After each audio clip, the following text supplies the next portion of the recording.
esqueça. Posso fazer sua vontade, atender seu pedido, mas esquecer a bobagem e tempo perdido. Ainda ontem chorei de saudade, revendo a cara, sentindo.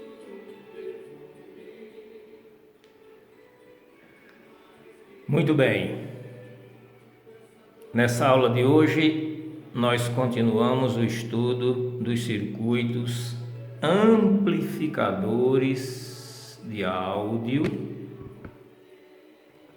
Nós temos aqui um pequeno amplificador de áudio que pode me entregar uma potência, no caso desse aqui, de até 30 watts RMS. Eu poderia fazer até 100, 200 ou mais, dependendo dos componentes que serão adotados aqui e, naturalmente, obviamente, da capacidade de corrente de alimentação do tráfego.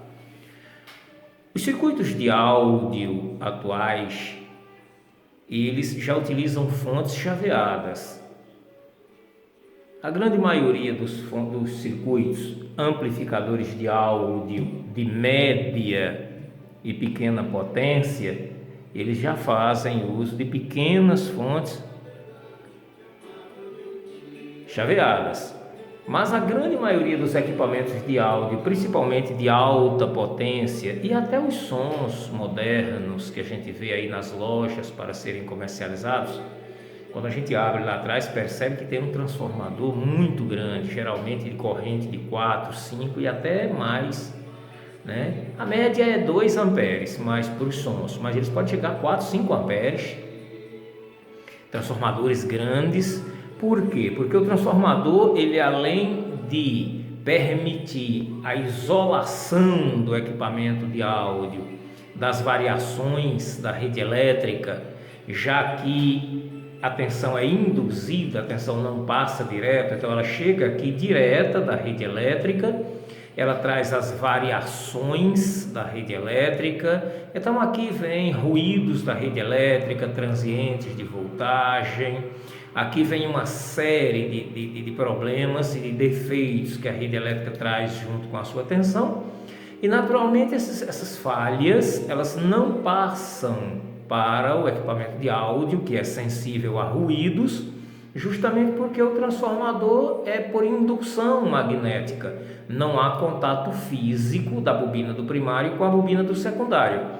Em não havendo contato físico, naturalmente o que passa para cá é uma tensão induzida limpa, absolutamente limpa. Então essa tensão agora ela tem totais condições de alimentar um circuito sensível, que pode ser como esse aqui, um amplificador de áudio. Ele pode ser transistorizado, ele pode ser montado à base de circuitos integrados, que é o caso desse aqui. Na aula anterior a gente fez um amplificador misto para apenas um canal, ele era com circuito integrado e transistorizado. Então havia aqui na entrada do áudio uma etapa de pré-amplificação e foi adotado um transistor BC547, e depois naturalmente essa tensão ela é amplificada, passando então para os circuitos integrados. No caso eu adotei lá um CI, apenas um, né? Um LM386N1, se eu não me engano, pode ser N1, NX, N4, um LM386. E eu obtive o resultado do som aqui, naturalmente com uma potência, mas no caso para um canal só. Essas duas caixinhas aqui estavam interligadas entre si. Nesse projeto aqui não, eu venho trazendo a separação, ou seja, o estereofônico. Não que o amplificador de áudio faça estereofônico, absolutamente. O estereofônico está sendo feito aqui, no equipamento de áudio, seja ele agora um receiver, seja ele agora um equipamento DVD, não importa qual seja o equipamento aqui. Aqui é que é feito o estereofônico, aqui apenas recebe pelo cabinho que a gente está vendo aqui, vai na entrada de áudio, e o amplificador tem o compromisso de receber esse sinal de áudio aqui e amplificar esse sinal para que você possa ter ganho lá nas caixas de som, nos speakers, dividindo o canal direito e o canal esquerdo, que é o caso daqui. Naturalmente, esse projeto ele pode evoluir muito mais. É possível aqui colocar um controle de volume aqui, é possível colocar aqui 2 ou 3 potenciômetros para grave e agudo. Eu poderia ter aqui um controle de grave, um controle de agudo. Eu poderia ter aqui left, right, como é esse aqui, canal direito, canal esquerdo, e ainda um controle de volume aqui no potenciômetro. Mais ainda, eu poderia ter uma sequencial de LEDs. Eu poderia fazer aqui uma sequencial de LEDs para que o circuito aqui, ao tocar a música, as LEDs possam fazer o seu trabalho, como é naqueles amplificadores mais modernos, mais bonitos. Evidentemente que a gente sabe que existem equipamentos de áudio hoje muito sofisticados, muito mais sofisticados, mas o princípio de funcionamento é esse. O princípio de funcionamento é como está aqui. Então, temos capacidade, condição de fazer um amplificador de áudio com uma grande potência, como se pode ver aqui no controlezinho do celular, nessas caixas pequenas aqui. Eu posso ter um grande volume, ó, né? Tanto baixo volume como aumento aqui, né? Então, posso fazer esse trabalho a partir desse circuito, a partir do circuito do amplificador. Agora, o que a gente precisa entender num projeto como esse, o objetivo, a ideia principal de um projeto como esse, é trazer para a gente, primeiro, a dimensão de como funciona um circuito de áudio como esse. Segundo, entender como são interligados os componentes e como é o projeto de um circuito amplificador de áudio. Mais uma vez, como a gente pode ver, temos aqui circuitos integrados, poderiam ser apenas transistores, pode ser misto, capacitores eletrolíticos, capacitores poliésteres e cerâmicos e potenciômetros. Esses são basicamente todos os componentes que fazem parte de um circuito amplificador de áudio. Aqui eu adotei 3 circuitos integrados, 3 LM386, eles estão ligados em paralelo aqui, para que a gente possa atender a 2 princípios nessa aula. Primeiro, entender como é que se faz funcionar um circuito como esse dentro de um protoboard. Se a gente observar direitinho o projeto, o protoboard é pequeno, eu estou usando um pouco mais da metade do protoboard para montar esse circuito com todos esses componentes. O que é que se chama isso aqui? Dimensionamento. Eu poderia encolher isso aqui ainda mais, trazer isso aqui para bem próximo e fazer tudo juntinho. Só que ficaria difícil para que eu pudesse mostrar, explicar aqui na aula, para que a gente pudesse entender o funcionamento do circuito. Então aqui nós já temos uma etapa do circuito amplificador de áudio, de qualquer circuito amplificador de áudio, como eu falei, dimensionamento. Então eu dimensionei, eu adotei uma etapa aqui, eu adotei partes do protoboard para analisar esse circuito. Aonde isso me leva? O que isso aqui pode acrescentar para mim? Pronto, a partir daqui eu já começo a visualizar nas placas dos circuitos, na placa-mãe, nas trilhas, onde estão os componentes eletrônicos, e eu posso abrir meus horizontes para análise em uma placa de um amplificador de áudio, uma placa de um equipamento de som, de maneira geral. Também facilitará muito aqui o entendimento quando eu começar a me aventurar a ler esquemas, a entender os esquemas dos circuitos. Aqui eu tenho um pequeno exemplo desse projeto aqui, desenhado no esquema. Então, veja só, um pequeno esquema. Naturalmente que a gente sabe que esse esquema aqui está muito fácil de ser entendido, e isso o fabricante não coloca com tanta facilidade assim. Porém, o desenho, por exemplo, o símbolo de um circuito integrado é esse aqui. Isso aqui simboliza uma porta lógica.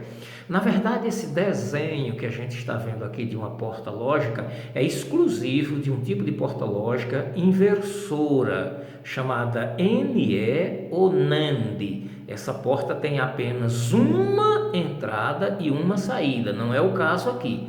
Aqui vai ter entradas e saídas diversas, eu estou me referindo apenas ao desenho esquemático.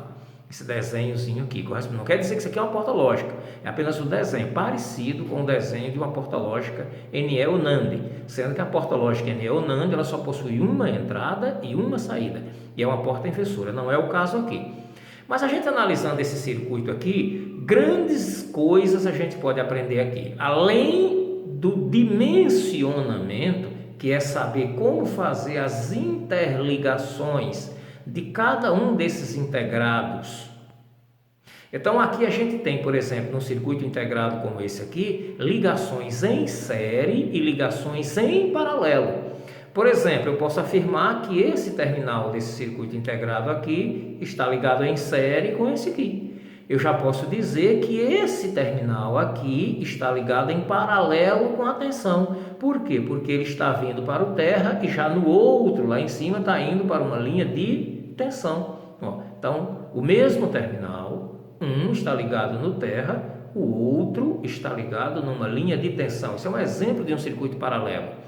Então, são exemplos que a gente pode ir tirando aqui. Um outro detalhe interessante nesse circuito aqui é que quando a gente olha o projeto aqui, a gente enxerga dois potenciômetros, um para cada canal. Então, eu tenho aqui um canal, poderia ser direito ou esquerdo, o outro canal aqui, se aqui é um canal direito, aqui é um canal esquerdo, e o meio funcionaria como um divisor entre esses dois canais aqui, já que a gente vê que as duas caixas de som estariam ligadas por uma extremidade no mesmo ponto, na saída desse circuito integrado, e a outra extremidade ligada independente, uma em cada circuito integrado. Mais uma vez, nós teríamos aqui esse lado dos speakers, das caixas de som ligadas em série com esse CI, e as outras extremidades ligadas em paralelo com o circuito, ou seja, uma para cá, para um, e outra para outro. São exemplos, tá, para que a gente possa ter canal direito e canal esquerdo. Um outro exemplo que a gente pode ter nesse desenho aqui, eu vou aumentar aqui, isso tudo a gente vê nos esquemas e fica às vezes na onça sem saber entender. A gente observa que existe aqui, ó, P1, 100K, esse potenciômetro ele necessariamente não precisa ser de 100K, ele pode ser de 10 a 100K, aí você vai ajustando de 10 a 100K. Ora, mas qual é a diferença? A diferença é o seguinte, esse circuito aqui que está sendo mostrado aqui, com todos esses componentes, ele foi dimensionado assim para trabalhar com esse transformador aqui, de 800 miliamperes de corrente. Então, através da tensão e da corrente recebida do secundário desse transformador, eu terei o som aqui, considerando grave, considerando agudo, considerando volume. Quando eu aumento o volume do som, eu puxo mais corrente daqui, que naturalmente vai distorcer, dependendo do que acontece com o transformador quando eu aplico uma carga mais elevada sobre ele. Imediatamente distorce aqui e as tensões caem. Eu tenho aqui um regulador de tensão, 12 volts. Por que as tensões não cairão aqui quando eu ligar esse som? Porque a gente já aprendeu que quando eu aplico o capacitor aqui, a tensão sofre um acréscimo da constante de 1,41. Então eu vou ter no capacitor aproximadamente 17 volts e no CI apenas 12. Qual é a lógica? Na entrada do CI 7812 eu tenho 17 volts aproximadamente, 16,8, 17 volts. Na saída eu tenho 12, então eu tenho uma margem aqui. À medida em que eu for aumentando o volume aqui não vai cair, a menos que aqui na entrada caia abaixo de 12 volts. Isso seria possível nesse circuito aqui? Sim. Em que situação? Se eu colocar caixas de som grande. Aqui são caixinhas de som muito pequenas, que eu coloquei aqui, de 8 ohms, porém com potência pequena. Vamos admitir que essas caixas de som aqui, elas tenham potência. Eu não calculei direito, não li, porque eu não tenho sim o selo dela, mas eu acredito que não passa 5 watts cada uma caixinha dessa aqui, eu acredito. Mas se eu colocar uma caixa de som potente aqui, 50 watts, 100 watts, Aí naturalmente a corrente elétrica aqui do transformador vai cair.